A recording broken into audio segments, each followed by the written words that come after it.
आप सब बच्चों को एक सूचना बताया जा रहा है और आज 23 मार्च है ना। तो भारत सरकार का तुगलकी फरमान जारी हुआ है कि आप सब बच्चों का विद्यालय फिर बंद किया जा रहा है क्योंकि कोरोना बढ़ रहा है। शांत रहिए कि आपका विद्यालय आज से 31 मार्च तक विद्यालय बंद रहेगा, ठीक है। और आप सब लोगों को बताना चाहेंगे कि यही काम पिछले साल भी हुआ था कि 1 हफ्ते के लिए लॉकडाउन किया जाएगा जब आपका एनुअल एग्जाम चल रहा था, और तब से लेके पूरा साल जो था वो विद्यालय बंद हो गया, जिससे आपकी पढ़ाई बहुत ज्यादा नुकसान हुआ। और इस साल जब विद्यालय खुला, आपने किताब कॉपी अपना सारा व्यवस्था कर लिया, तब हमारे तुगलकी फरमान जो हमारे सरकार हैं वो अब आदेश कर दिए कि अब फिर जो है कि ये विद्यालय फिर बंद होगा। माननीय योगी आदित्यनाथ महाराज जी, मैं आपसे पूछना चाहता हूं कि आप बच्चों के भविष्य के साथ और जो प्राइवेट अध्यापक विद्यालय में पढ़ा के अपनी रोजी रोटी कमा खा रहे हैं, उनके पेट पे लात क्यों मार रहे हैं? इन बच्चों के भविष्य के साथ खिलवाड़ क्यों कर रहे हैं? ठीक है, कोरोना अगर बढ़ रहा है, विद्यालय बंद था, पूरे साल में किसी एक अध्यापक ने, किसी एक प्रबंधक ने कभी भी विद्यालय खोलने के लिए कोई धरना प्रदर्शन नहीं किया और हम लोगों ने पूरा सपोर्ट किया। लेकिन बीच में अगर कोरोना फैल रहा है तो मैं आपसे पूछना चाहूंगा कि जब गोरखपुर महोत्सव आप करा रहे थे तब कोरोना फैल नहीं रहा था। जब आप आके यहाँ पे इलाहाबाद के प्रयागराज में कुंभ का मेला लगवा रहे थे तब कोरोना नहीं फैल रहा था, जहां पे करोड़ों लोग स्नान करने गए। और अभी हरिद्वार में महाकुंभ का आयोजन आप करवा रहे हैं तब कोरोना नहीं फैल रहा है। बिहार में चुनाव हो रहा है तब कोरोना नहीं फैल रहा है। और विद्यालय जो बच्चों का सबसे देश की रीढ़ की हड्डी होते हैं, जिनकी बुनियादी शिक्षा, प्रारंभिक शिक्षा आप बिल्कुल बर्बाद कर दिए हैं पिछले 2 साल से, और अब जाके फिर लॉकडाउन आप लगा रहे हैं। तो आपसे पूछना चाहेंगे कि बच्चों के भविष्य के साथ आप मैच क्यों खेल रहे हैं?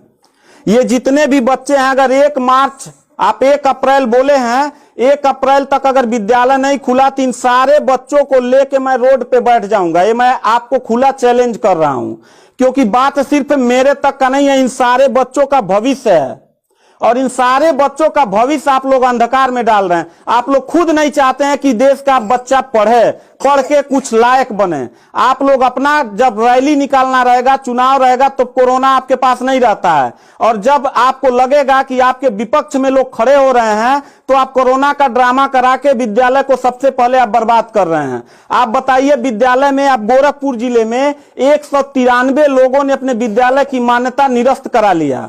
जानते हैं क्यों? महंत योगी आदित्यनाथ जी, क्योंकि वो लीज पे चलाते थे और उनका भाड़ा हुआ करता था 40,000 45,000 रुपया मंथली हुआ करता था।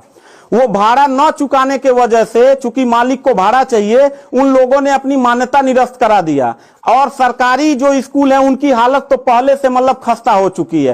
तो ऐसे कंडीशन में गार्जियन करे तो क्या करे और हम अध्यापक करे तो क्या करें? ये जितने भी 16-17 स्टाफ हैं, इन सब लोगों की रोजी रोटी चलती है इन बच्चों के और इस विद्यालय के संस्था से।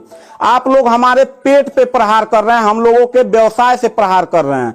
अगर आपको लग रहा है कोरोना है, ठीक है, विद्यालय बंद कर दीजिए, तो आप ये भी अपनी नियत को साफ करिए कि कुंभ का जो मेला, महाकुंभ का लगवाने वाले हैं, उसको भी कैंसिल कर दीजिए। और जो गोरखपुर महोत्सव और गोरखनाथ का मेला लगवा के आप ड्रामा करवा रहे हैं वो भी बंद करवाइए। यानी आप खुद नियम का पहले फॉलो करिए, हम लोग नियम को फॉलो करने के लिए तैयार हैं।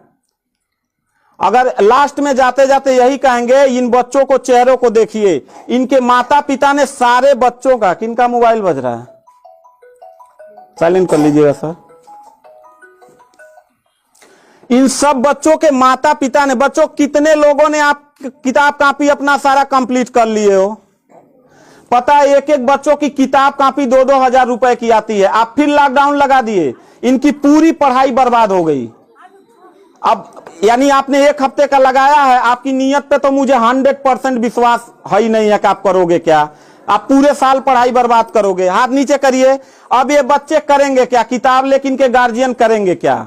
हम लोगों ने पूरा कोऑपरेट किया सरकार को। जितना दिन लॉकडाउन लगा था उतना दिन का मैंने पूरे सभी विद्यालय के लोगों ने शुल्क माफ कर दिया, क्योंकि गार्जियन के ऊपर कोई लोड न पड़े। हम लोगों ने टीचरों को पेमेंट नहीं किया, क्योंकि हम लोगों ने जब फीस नहीं लिया तो पेमेंट कहां से करें। हम लोगों ने पूरा सरकार का साथ दिया, जितना हो सकता था सब लोगों ने साथ दिया। लेकिन अब इतनी कंडीशन होने के बाद, विद्यालय खुलने के बाद आप लोग विद्यालय बंद कर रहे हैं, ये बहुत ही गलत कर रहे हैं। और आपका पॉलिटिकल जो फंडामेंटल जिस पे आप चल रहे हैं कि जिन नियतों पे आपका बर्बाद होने वाला है, मैं लिख के आपको दे दूंगा कि अगर फिर से 1 अप्रैल के बाद, ठीक है, अगर 1 हफ्ते के रोकने के बाद कोरोना भाग जाता तो मतलब 1 हफ्ता आप बंद कर लीजिए, बिल्कुल हम लोग 1 हफ्ता नहीं पढ़ाई कराएंगे। लेकिन अगर फिर साल भर का ड्रामा आपने किया तो निश्चित तौर पे याद रखिएगा कि तानाशाही उतना ही अच्छा लगता है जितना तानाशाह के अंत होने का समय ज्यादा दूर हो, और आपका समय बिल्कुल नजदीक आ गया है। तो मैं उम्मीद करता हूं कि आप ये काम बिल्कुल मत करिएगा। 1 अप्रैल के बाद अगर विद्यालय फिर से आप बढ़ाएंगे तो इन सब चेहरों को देख लीजिए, और इनके गार्जियन को लेके, अपने पूरे स्टाफ को लेके जिले से लेके मैं प्रदेश लेवल तक धरने पे बैठूंगा, इस बात को याद रखिएगा। क्योंकि सवाल यहां सिर्फ मेरे रोजगार का नहीं है, मेरे जितने सहपाठी और जितने मेरे कर्मचारी लोग हैं और इन बच्चों के पढ़ाई का भविष्य का सवाल है। तो मैं इन बच्चों को लेकर धरने पे बैठ जाऊंगा, और जरूरत पड़ा तो असंवैधानिक भी हो जाऊंगा। इसी के साथ मैं सरकार से रिक्वेस्ट करूंगा कि अगर 1 हफ्ता में बंद करने से कोरोना भाग जाता है तो हम सब लोग आपके साथ हैं। अगर नहीं भागता है तो 1 अप्रैल से छोड़ दीजिए। हम लोगों को कोरोना होगा, मरेंगे, क्या करेंगे वो हम लोगों की रिस्पांसिबिलिटी है। आपको इतना चिंता करने की जरूरत नहीं है, क्योंकि कोरोना में लॉकडाउन लगाने के बाद खाना हम ही लोग पहुंचाएंगे, लोगों के आने जाने की व्यवस्था हम ही लोग करेंगे, उनके दवा दारू की व्यवस्था हम ही लोग करेंगे। आप सिर्फ ड्रामा करेंगे, सिर्फ थरिया पिटवाएंगे और मोमबत्ती जलवाएंगे, इससे ज्यादा तो आपकी कुछ औकात है ही नहीं है। तो मैं उम्मीद करता हूं कि 1 अप्रैल के बाद आप विद्यालय खोल दीजिएगा। इन बच्चों के भविष्य के साथ आप लोग खिलवाड़ मत करिएगा।